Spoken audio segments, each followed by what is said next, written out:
order. First thing on our agenda is going to be a roll.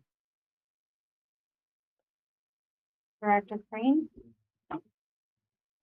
Present. Director Robinson,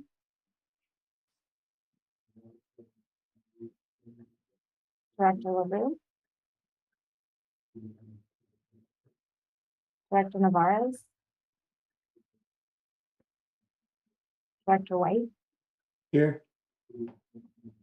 Chair McGorty. Present? Shall I list off some alternates? Yes. Is there anybody? Gasco. Here.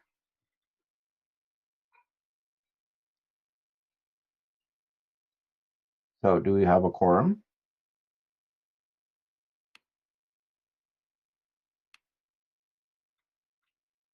Sabrina. Is alternate Todd here? No. Was that a yes or? No, he's not present. We have 4 of 6. Okay, then we're able to proceed. Sorry, I'm jumping around a little bit trying to find my agenda. Here we go. So consent items. So the only consent item that we have is the adoption of a resolution of the Ukiah Valley Basin Groundwater Sustainability Agency finding that state or local officials continue to recommend measure to promote social distancing in connection with public meetings. And that is it. So moved. okay, is there a second? Seconded. All right, Second. so good. Is I'm there sorry, anyone? I missed who moved. Director Crane. And it was seconded by Director White. Okay, is there anyone who's opposed to the motion? Then everyone else supports it. A roll call. Would you like a roll call? Okay, we can do I think that. it's a good habit to be in. All right. Director Crane, Aye. Director White, Aye. Chair McGorty, Yes? and alternate Gasca. Yes. Motion carries. All right, on to the next item of business. Public comment on items not on the agenda. This time is reserved for the public to address the board about matters not on the agenda and within the jurisdiction of the board. Persons wishing to speak on specific agenda items should do so at the time specified for those items. Is there anyone who wishes to make a public comment? Okay, bearing none, we will move on to the next agenda item. Chair McGorty. Yes. Director Robinson is now present. Oh, good. Welcome, Zach. Hi, everyone. All right, so next on the agenda is discussion and possible action items. At this time, I'd like to turn it over to Eric. Wonderful. Thank you so much, Chair McGorty. In recent times, in June, we released an RFP to seek legal counsel services at the request of the board. And we received several proposals in response to our RFP. We had 7 total, and we reviewed all those RFPs as an ad hoc committee. And that ad hoc committee consisted of Director Robinson, Director Crane, Elizabeth Solomon, and Javier Silva, and myself. We reviewed the proposals, we ranked and scored the proposals, and then that same ad hoc committee also conducted interviews. And so for the legal counsel ad hoc committee review and recommendation that we'll be discussing today, we will be discussing that process in a little bit more detail, but then also providing our recommendation to the board for consideration to select Chronic for the GSA's legal counsel. And I also like to acknowledge that Kathleen, Caitlin, and Holly all of the team from the Chronic firm is present here today to answer any questions that the board may have and others may have. So if Director Crane, if you would like to just give a general synopsis of your review process for the proposals and your impressions from the interview, I think that would be wonderful. And then Director Robinson, if you would like to provide your recommendation to the board, I think that would also be really helpful. So Director Crane. I'm going to simply skip ahead and say that I think we should simply move on this. Did not prepare any remarks and therefore have none. Okay. Director Robinson, do you have anything? I didn't prepare any remarks either, but I'm not as smart as Doug, so I'm going to talk anyway. We interviewed two separate groups based on our first assessment when we scored, I believe, 5 prospective candidates for this. And then we did Zoom interviews for the 2 finalists, I would say. And I felt like it was a pretty clear-cut decision. We especially liked finding an opportunity to work with local counsel on this instead of a Southern California group that I had a ton of experience. There's no doubt about that. But, you know, most of that experience was down south. And I think there's some important differences. So I'm excited about the recommendation that we have. I would like to add to that. For me, one of the biggest distinctions was the approach of how we make it so we don't have legal problems and how we proceed in suits. So in my view, counsel's primary job is to make it so we don't have suits, that we can work things out. And that came across strongly from your team, and I very much appreciated your approach.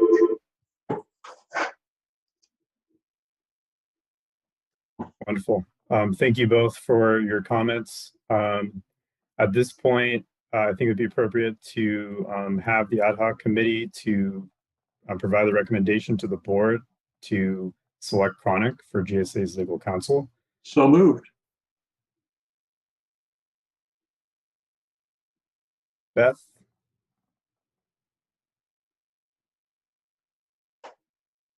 Did we lose Chair McGordy? Is he still around? Oh, yes. Sorry. Chair McGordy slipped into the informal. Might be trying to log back on, but I don't know how that impacts our quorum. I can wait a minute while you're looking for Glenn and say as part of the ad hoc committee. I just noticed he dropped off. Yeah, you look for Glenn, and I'll say as part of the ad hoc committee on this, the Chronic team, in addition to the comments that Doug and Zach made, which I agree with completely, the familiarity with our local rural region was very impressive. The tone of, keeping us away from litigation and in proactively steering our GSA to prepare for any hiccups, and their ability to respond quickly, which we've already seen and we'll see within the week.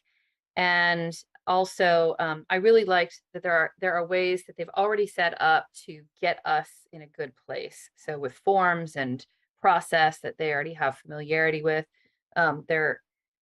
their involvement in Sigma, and most importantly to me, I think, was the awareness and involvement with disadvantaged communities and tribes already, and a deep respect for inclusion, which was very important to me. So thank you all for a great interview and your energy. And I highly recommend that the board approve the Chronic contract. I hope that helped waste some time for you, Eric. Oh, that's perfect. Thank you so much, Beth. Director Crane, Chair McGordy has some connectivity issues, so he would like you to take over and proceed with the meeting. I'll second it. We didn't have a second yet. I'll second Director Crane's motion. All right. And roll call, please. Sabrina? Director Crane, Aye. Director Robinson, Aye. Director White, Aye. alternate Gaspa,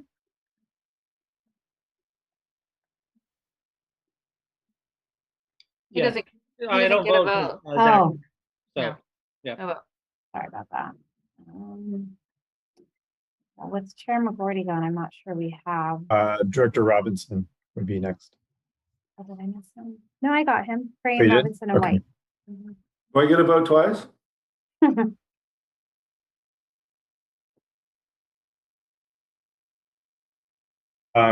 With three, we have a quorum present. Is that correct? Well, we have a quorum of folks that are here, but Gaspa can't vote, so I'm not sure how that impacts without Chair McGorty. Question. If he's an alternate, does the person who he is alternate for have the right to vote?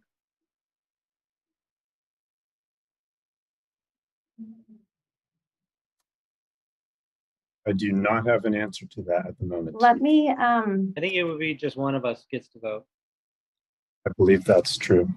I Well, concur. if, yeah, okay, so he's an alternate for someone who's already here. Yes, then for no, Zach. we would not be able to vote. oh, Correct. I'm Well, I cannot sorry. Holly has her hand up. Hi, everybody. We're really excited that we get to start working for you soon. As I'm not quite yet your counsel, this is just a friendly suggestion. Folks can vote over the phone, so perhaps if Chair McGorty could call in. He's currently trying to work on that right now. Let me connect with him again and see if I can get him to call into the meeting. And my Yeah. apologies. I didn't realize Gaspa was Robinson's alternate. That was my fault. I'm sorry. One moment, everyone.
Thank you for your patience. He's currently working on it right now. He's trying to call in as we speak.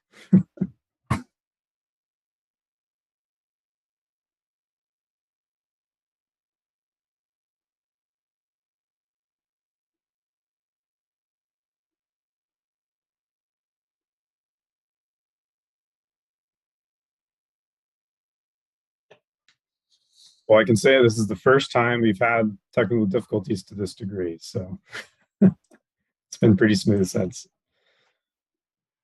We really are excited to work with you all, and I'm especially excited to get to come home in a sense. So, thank you for the opportunity. I know Caitlin and Kathleen felt the same way. We appreciate that.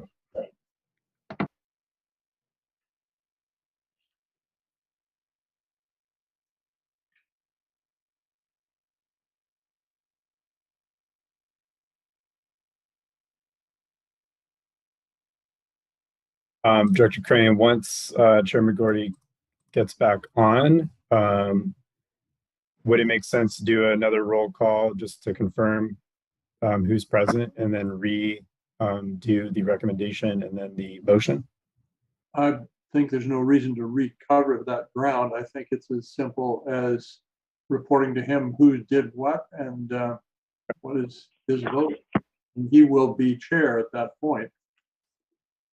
So Thank you. ultimately is his choice. So I'm back, everybody.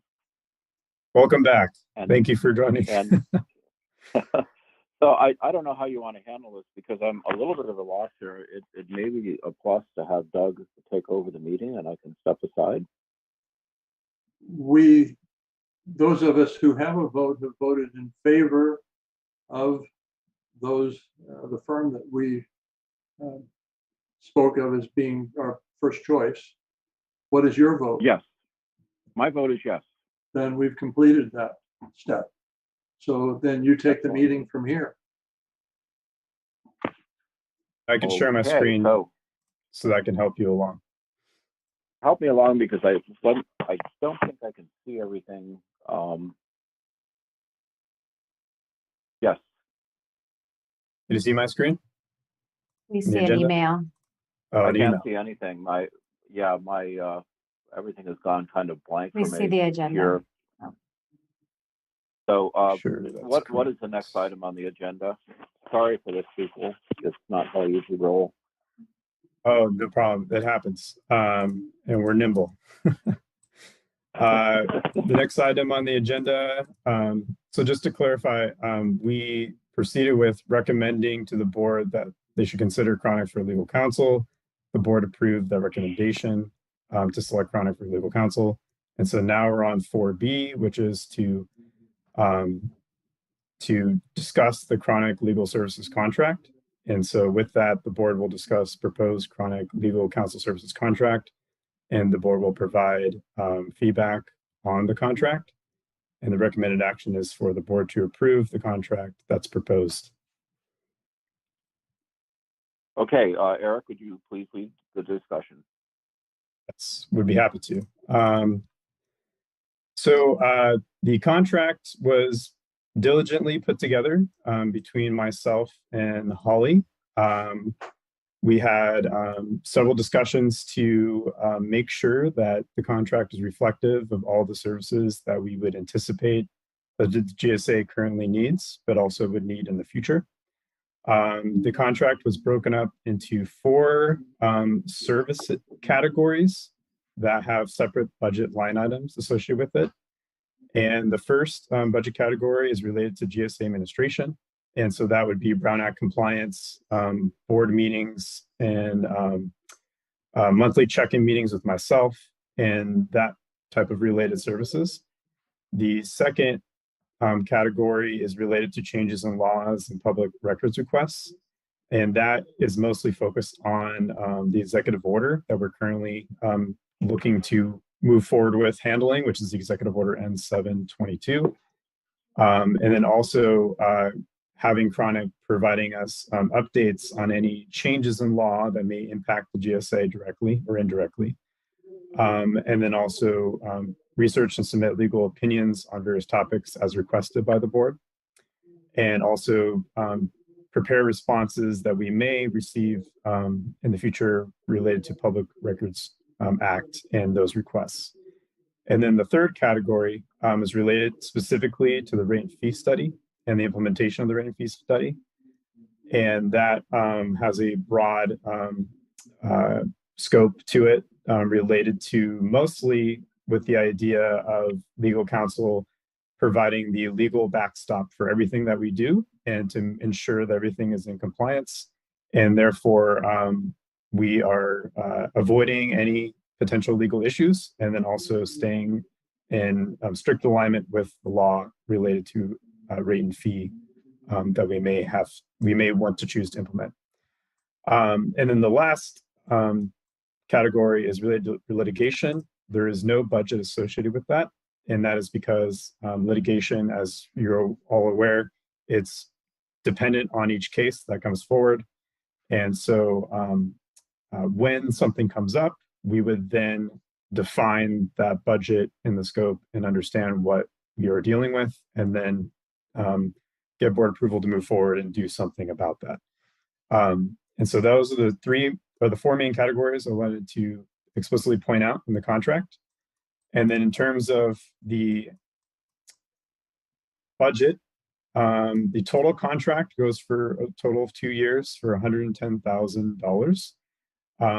The first scope item that we talked about for the GSA administration, that has a total budget of $40,000 over that 2-year period. I anticipate that being in alignment with our budget for the legal counsel of being $15,000, which was approved for fiscal year 22-23.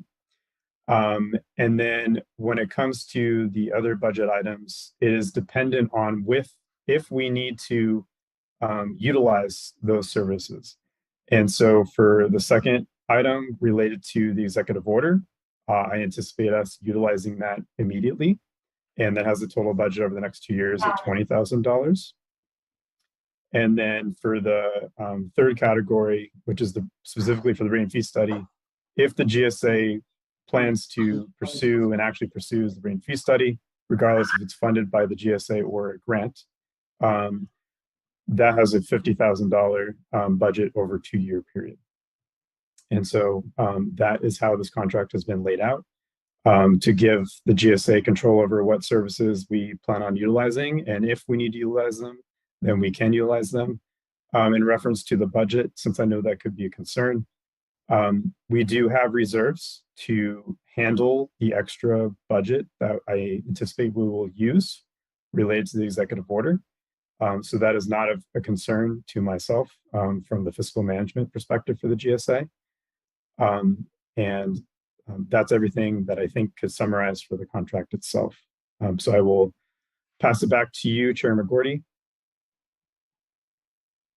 Well, since I can't see somebody raise their hand, it might be. I move what I consider to be the recommended action of adopting this contract. Okay, is there a second? I'll second it. This is Alfred White. Is there any discussion? I had 2 questions. First of all, this payment terms that was described here, it has the amount of dollars, but it doesn't say over what time period. Did you say 2 years, Eric? 3? 2 years. So the contract would be in effect through June 30, 2024. So through the fiscal year end of the 23-24 fiscal year. And the second question isn't really a question, but I assume we both have the ability to modify when legal counsel would get involved with our work. For example, would they be attending each and every board meeting, or would we be figuring out which board meetings when we think their input would be valuable and other board meetings where it's not anticipated? That's an excellent question. So it would be the latter. So as the board, TAC, or myself, through my monthly meetings with Holly and her team, discussing what our needs are at the time, we will identify what we think would be appropriate for Holly or her team members or a variation of them to attend certain TAC or board meetings where it's relevant.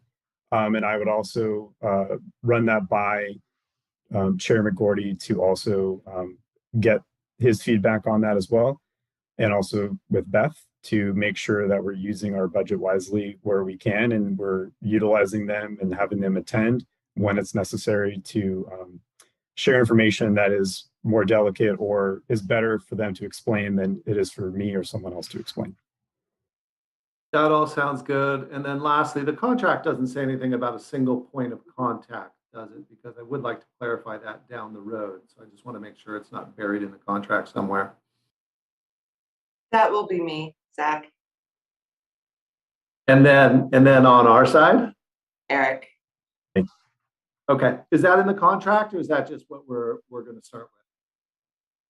I don't believe it's explicitly said. Director Crane, one more time. Sorry. It seems appropriate to me that the chair have the ability to speak to counsel. Of course. Yes, I would expect that. I would expect our point of contact, though, to be Eric for kind of routine matters. And I don't know. what's usual and customary for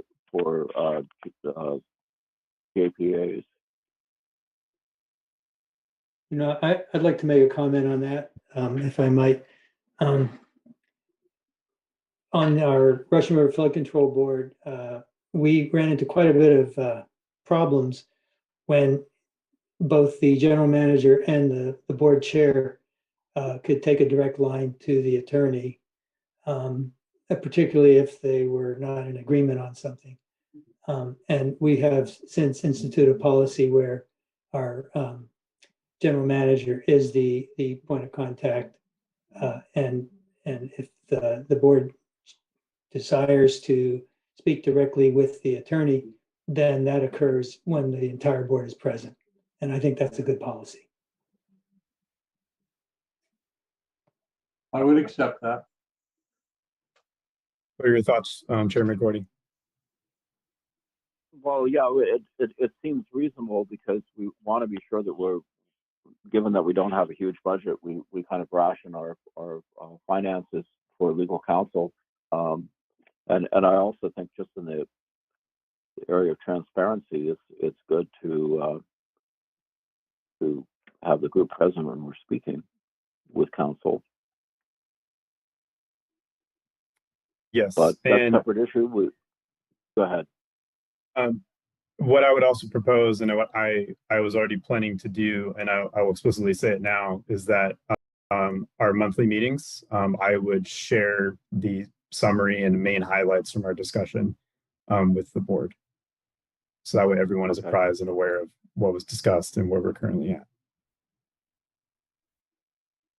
My concern was if you were absent and unavailable, then is there a method for communication? Or is that stopped until you're available? I would then propose that if I'm unavailable and for vacation or some other reason, illness, then Chairman Gordy can take my spot in that scenario. That seems reasonable. I guess what the point that Director White was getting at is that we don't want to have multiple discussions going on with our attorney, especially without everyone knowing. So I think that is a reasonable policy. And then if our executive director is not available, then it makes sense for the chairman to be able to contact the lawyer. The same rules would apply. It needs to be, all that must be shared with the group. Yes.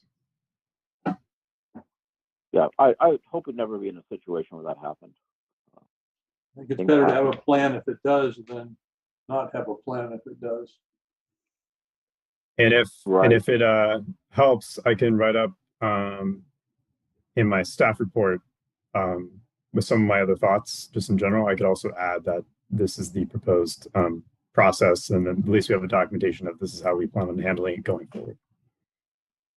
That sounds good, and we can revisit that at another agendized meeting. So, is there any other public discussion or concerns at this time? Devin has her hand raised. Devin? So just a kind of a general question. Holly, I'm Devin with the Mendocino County Farm Bureau, and I was just wondering if maybe you could spend a few seconds discussing, any experience that your firm has had or yourself has had sort of to date dealing with the governor's order and the sort of nebulous zone that all of us GSAs have been put in trying to be in compliance.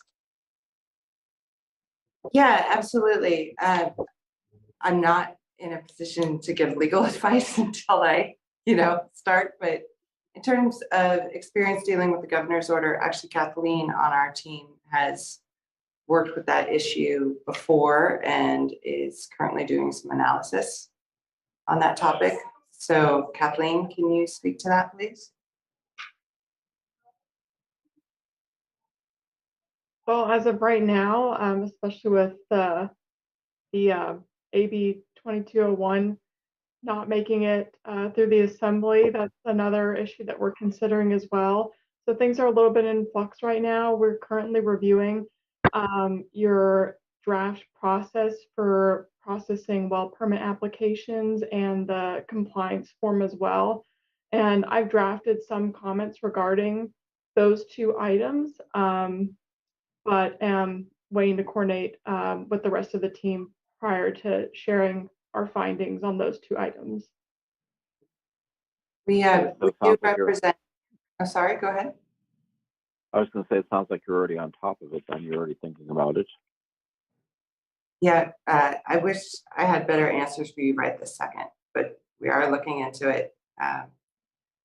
As Kathleen said, with both the legislature and local ordinances in flux, it's kind of like aiming at a moving target. We do represent 4 other GSAs though, so I'm going to take kind of an informal survey of what other GSAs we work with, how they're addressing that matter, and so we can kind of efficiently synthesize that to help give you a cost-effective guidance. Thanks. That was basically my question. So appreciate it.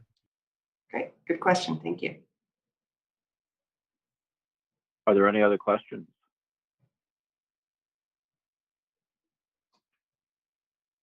Well, barring none, I think we're ready for a roll call. Okay, just to recap, Crane moved, White seconded. That's all. Director Crane, Aye. Director Robinson, Aye. Director White, Aye. Chair McGorty. Aye. Motion carries with 4 ayes. Wonderful. Thank you so much. Yeah, I just want to conclude by saying that I've done my own due diligence on Holly and her team, and they've come back with really good, glowing recommendations. So I think we'll be taken care of well, and look forward to working with you, Holly, and the rest of your team. Absolutely. Let's get it done. Thank you. Do we need an action on 4C? 4C is our last agenda item, and then that'll conclude the meeting. Yes. So speaking okay. of being, excuse me, Eric, speaking of being efficient with time, are you all done with this for today, or would you like us to stick around? I believe that we're done with the questions that may be relevant to you at this time. But the next board meeting, after we talk next week for our first monthly meeting, if something specific comes up that would be appropriate for you to attend, I'll be talking to Glenn as well next week, and we can identify that, and then we can go from there. But since we will also potentially be talking about the compliance with the executive order, that would be something that when you attend, we can maybe talk about that as well. So that sounds great. Okay, well, thank you, counselors. All right. Thank you so much. Yeah. We'll see you all soon. Thank you. Okay. Well, good. Well, I made a little progress. I've got my agenda up. So item 4C is final communications and engagement plan update. Eric, would you like to lead this discussion? Yeah, I'd be happy to. So quick review on the communication and engagement plan update from our meeting in June. We heard from FSS and Stantec, and they shared with us that the tribes would like to spend more time reviewing our communication and engagement plan update document. So we gave an extra month and a half for them to review. We got their comments back to make some adjustments. And it also sounds like we made some progress with making some connections with the ML step route, which is the Mendocino Lake and Sonoma. Oh gosh, I can never get it right. The full name, the Mendocino Lake and Sonoma Tribal Environmental Programs Group, and which is has representatives from several tribes within Russian River watershed. And so we received some refined feedback, and then that has been encapsulated in this final draft of the communication engagement plan. And so I just have one simple request. If you have not already seen these slides, there's some high-level summaries that are included from our last meeting. I included in here. And it sounds like that we also have a survey that was shared at the June board meeting that we need some more responses from. And so if you have a moment to take the survey, it's sort of asking some questions related to giving us some information, so how we can maybe make some minor tweaks to how we're currently doing things in response to some of the feedback we received from the tribes and others. And then I think this is also a really good opportunity to mention that I think Beth and ML Step have already made some connection there to possibly have stronger coordination with the tribes. And so I don't know, Beth, if you would like to share a little bit on sort of that brainstorm and where that is currently at, and then what just giving the board maybe an idea of where we may head with that, if it transpires into something that could be really helpful for us to engage the tribes more closely, and something for us to consider just to keep in the back of our minds as we adopt this communication engagement plan. Absolutely. Thank you. For those of you, I think everyone knows I'm the chair of the Technical Advisory Committee for the GSA. In my role as the general manager for Russian River Flood Control District, I have participated in several ML Step meetings and coordinated with our tribal partners extensively. I've also met with Javier Silva, who is our tribal representative on the TAC, and there looks to be some interest in helping the tribes with a subgroup to address Russian River watershed issues, particularly the GSA work in implementing the plan. And so we'll be taking steps forward with that. Deborah Edelman from RCD, who's on the TAC, and Michael Harrington from the County of Mendocino Water Agency, who is also on the TAC, are going to join me, and hopefully with our esteemed consultants at Stantec, to develop a more formal conversation with our tribal partners to make sure that they're assisted with the resources they need in order to provide that two-way communication. So they understand more about what the GSA is doing, and we hear more of the voices of all of the tribes that are involved and impacted.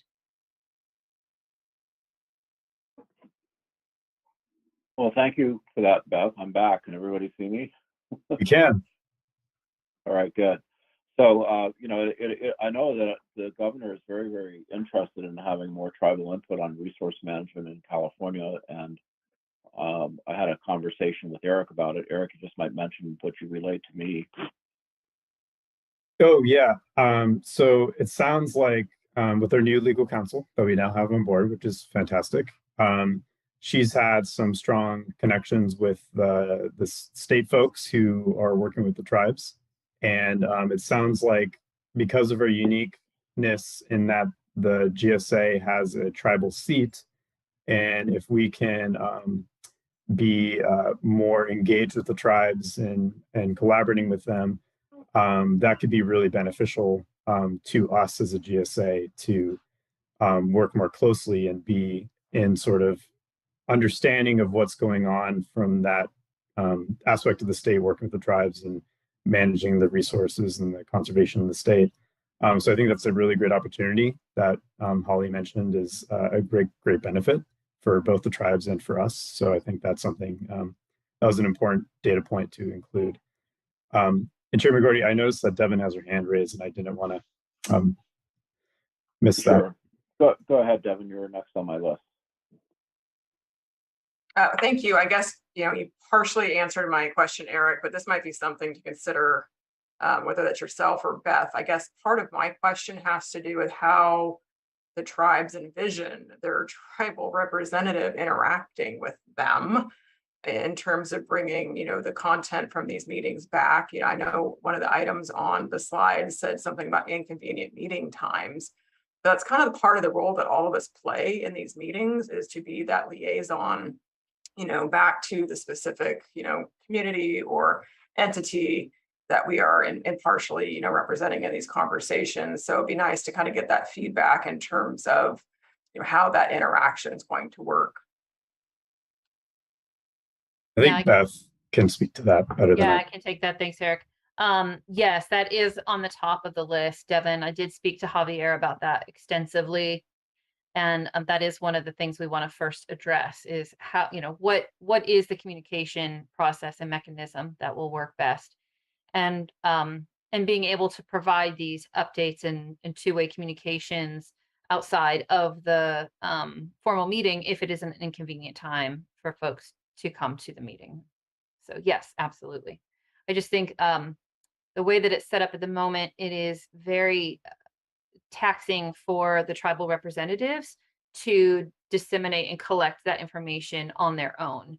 And so what we're doing is just offering some support as they would like it to be able to do that. No, I think that's great. We want to try to be somewhat systematic about that, maybe, and perhaps have an appointed time to meet with them occasionally, and not the whole board, but maybe Eric and myself or Beth on some regular basis address the group that you referenced, or Beth, if you feel that there's an appropriate venue right here in our own area where we could schedule a meeting with like the environmental officers from the different tribes, or any ideas that you have, we should try to find a way to at least be sure that we've communicated periodically with them. Absolutely, yes, and that is under the discussion at the moment, and that will, like I said, that'll be the first topic, is to ask the tribal representatives and the environmental professionals in each tribe what works best for them. So we will first listen to them, and then we can offer some opportunities. Absolutely. Sounds good. Director White?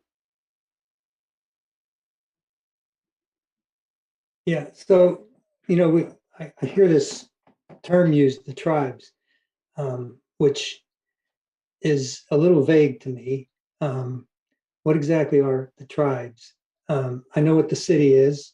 It has a single structure. I know what flood control is. It's a single structure. Ag's a little more diffuse, but they do have an organization that represents them, and they recommend a member. But we all talk about the tribes like it's a unified concept or unified entity, and I don't believe it is. I think it's a lot of different groups of people, all who share that fact that they are at one point or another recognized tribe. So I think it's not helpful for us to think in terms of that unity, that concept. I think we need to understand that we're dealing with a number of individual entities that we are trying to engage with. And when I looked at that communication engagement plan, they had like questions or statements that they shared that different people had made, and they were all, basically requests for some means to engage with this group here. And as Beth was saying, we should basically try to meet them at that level. Like, if you have a question, how do you get it answered? And really deal with it on an individual, as opposed to this large group concept basis. And so I'm all for that. But it always bothers me when I hear this, the tribes, it's like, I don't know about that. Well, I think we've identified 5 different tribal groups that are inside of the basin, if I'm correct. And I may be wrong on that, but I think that's why we're having this discussion, is what's the most efficient way to communicate. And I think, first of all, identifying if there are people who specifically are assigned to addressing environmental concerns inside of the tribal councils, we want to make contact with them. And it could be as simple as having them make sure that they get all of our communications to the tribal chair as well as to the environmental officer, so that they're on our list. I know that those things change, so we have to work to stay in touch with them. But I think we want to, since they've expressed an interest, we want to work with them as best we can. I also recognize what you're saying, Director White, that and they're usually very careful when they discuss an issue. They don't try to represent everybody. They usually represent themselves or the group they're affiliated with. So I think that they also are aware of that, and we have to work a little bit at getting those communications developed in a way that it's effective for the people who want to be communicated with. Any other comments or thoughts on this? Director Crane? I think it's a fairly common problem that technology can help with. Tribes, any individuals within a tribe, each or any other community group or individual that has an interest, we should make it so they can sign up to have this information pushed to them, or at the very least, provide them with information that it's been posted and how to access it. And declare in those communications what a path is or paths are to ask questions, to seek answers of this body and its staff. I think that would go a long way towards solving the problem. That's a good analysis, and it's one of the things we committed to when we were forming this group, is we wanted to be sure that we kept our board relatively small but easy to access and easy to participate in discussions and get information. So we have to follow through in that commitment.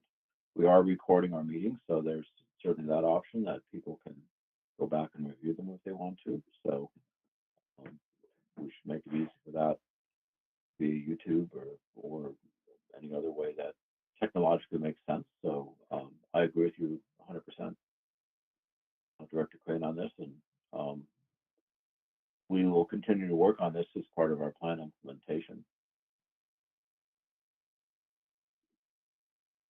Okay, other comments or questions?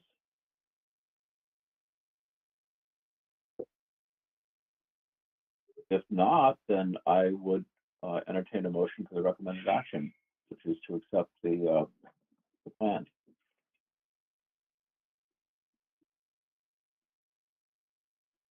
I'll move to accept it. I'll second that.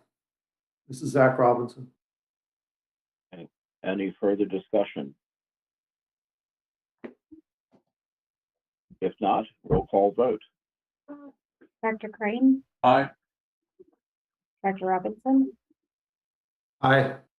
Director White, Aye. Chair McGorty, Aye. and the motion carries with 4 ayes. Okay, so with that, we're at the end of our agenda, and I guess the next thing that we will be looking at is a meeting next week, a regular meeting. And I thank everyone who's participated, and we'll see you next week. Thank you very much, everyone. Really appreciate it as well. Okay, bye-bye.